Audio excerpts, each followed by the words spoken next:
Good evening, all think tanks present in this hall. Tank, which is a machine, even if it works for continuously for 1.5 days, it will get jammed. And we have been running from last afternoon till now, and we have to go half a day more. When I was invited to this session by Ram Madhavji, and I thought I have a technical background. I worked for a corporation, MNC, Microsoft, for 5 years before coming to service, IPS service. I thought it will be related to something related to technology that I have to speak.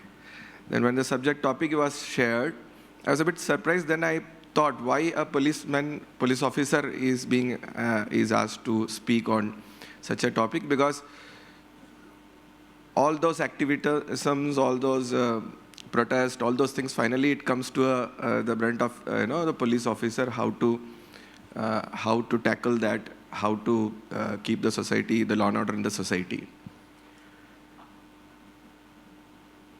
I won't take much time. If I cross the limit, some young guy from the back can just raise your hand, and I will stop there. Informal groups, as I understand, it's formed. It's a very these what we call civil societies. These are informal groups which are spontaneously made out of an idea, maybe a protest or a support to a particular thing. It may not be always negative, like we say, protest. It may be a positive thing also to support a good idea. A group of people combines, and then more people get attracted to that idea, and then it goes on. Some people call it as the fifth pillar of the democracy also. I want to call it as the beams, connecting those four pillars, supporting the whole structure. I want to discuss a few points only. One thing is that what is the current status of civil society activism? What is happening now? What technology is adding to that? What the future may look like, and what are our expectations and solutions towards that future? Currently, if you see, earlier, if we speak about earlier, there were a lot of uprising movements started as civil society activities, like the great labor movements, environmental movements, feminist movements. A lot of things happened. The course of the history of mankind changed because of these kind of movements or civil society activism. But currently, if you see, the number of issues are growing and number of groups are also growing. And the current problem is that people are not patient. They're very less patient. Each movement they start, and they think that they want to get the result in 3 or 4 days. That usually results in some kind of violence. Leaders are more selfish. Leaders are not, usually in this kind of movements, leaders are not supposed to be there, but leaders are rising up, and they're more selfish, and they have more agendas than the actual goal of the group. And within a less period of time, it converts into something else than a civil society group. It wants to be a political group or a corporate group or something like that. I worked for a company called Microsoft. I learned a lot of things from there.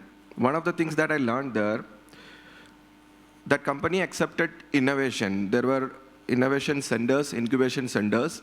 Ideas were to be presented there, and the CEO at that time, the chairman at that time, Bill Gates, himself used to go through all the ideas. But he accepted those ideas which you can say that it is a win-win-win situation. We have heard of a win-win situation where both parties, are gaining from something. What is win-win-win situation? The individual should also benefit, the organization should also benefit, and the customer or the public to that company should also benefit from that. Even civil society, it should be like that. The individual who is participating in that civil society, he should benefit. the civil society as such, the pressure group who wants to achieve some positive thing, they should also benefit. At the larger public or the majority that we call, they should also benefit from that movement. But what you see in current day scenario is in the reverse order. People are getting benefited, mostly leaders. The group may be less benefited, and the country or the whole nation, the larger nation, they are being left out of what was the purpose of that social group. Technology, second point, technology and social media, obviously it amplifies the effect of that social movement. We have seen recently there were farmers' agitation, there was labor agitations, there were agitations from the youth regarding unemployment.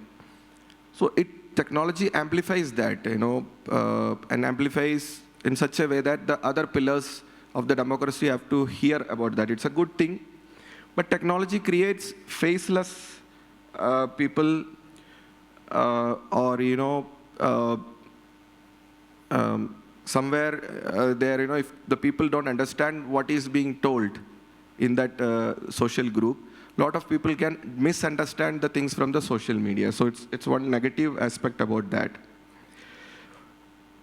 What is the future?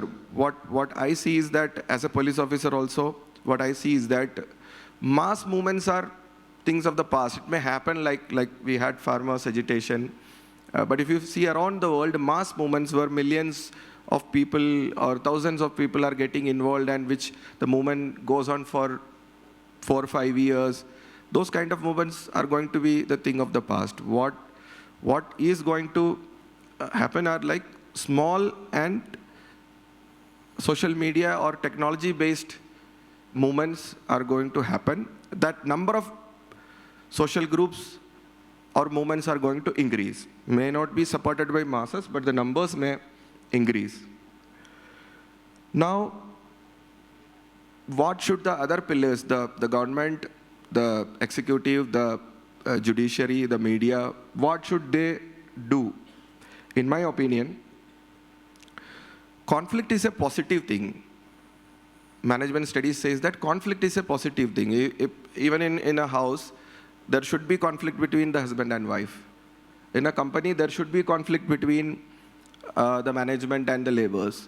In a government, there should be conflict between the opposition, between the public and the government. Conflict should be there. Everything is good. If everything is good, something is very bad is going on.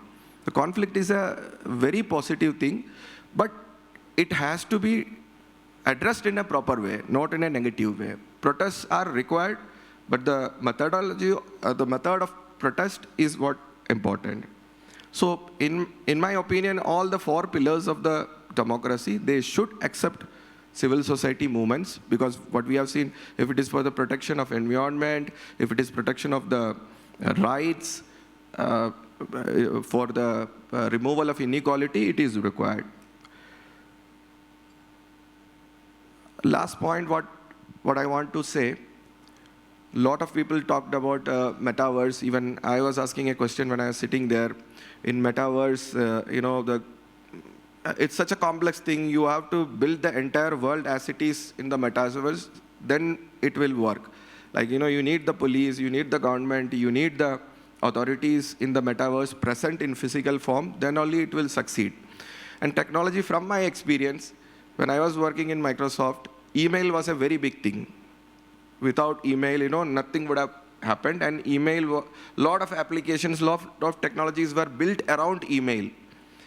But we have seen in 4 or 5 years how that email technology declined, and then when the social media came up, nowadays very, very few people, only for formal communication, they use email. Otherwise, people are using social media to share a text or multimedia, video, audio, anything. So, metaverse, a lot of people are investing money in that. Companies like Facebook, Microsoft, they are betting on that like anything. Lot of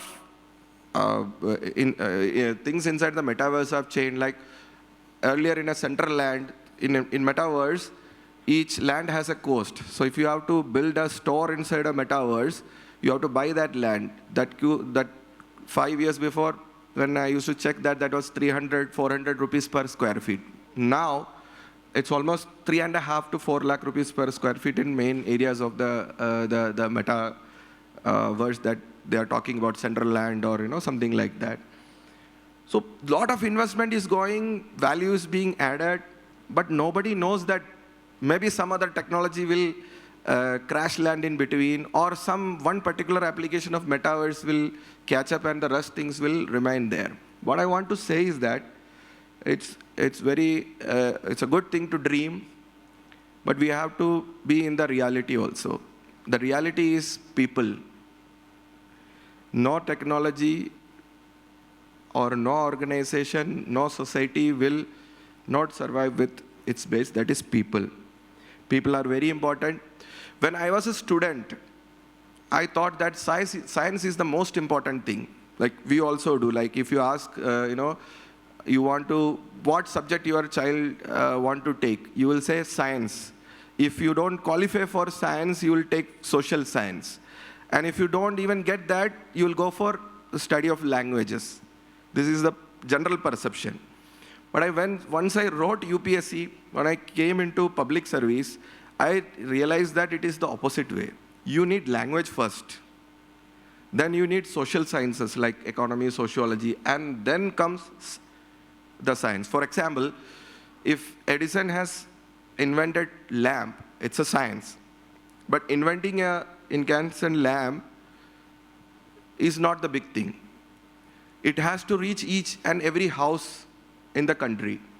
So you need marketing, you need economy, commerce in between. And finally, at the doorstep, you have to deliver that bulb, you need language to speak.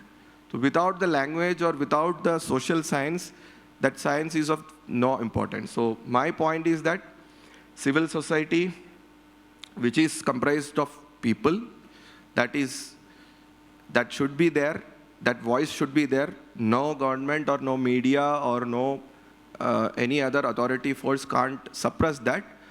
It's the responsibility of the people who are running that civil society to do it in a proper manner. The conflict should be addressed in a proper manner.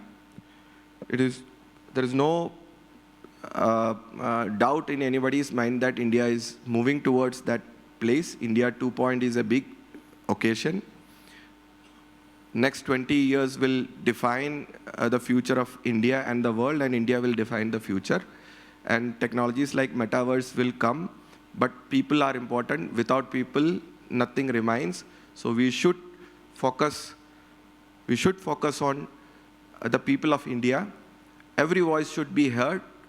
We can call a majority, minority, weaker, stronger, but people are people. If people are not addressed, the problems will remain and the problems will become more complex, and that will be the only roadblock preventing India from reaching that goal in next 20 years.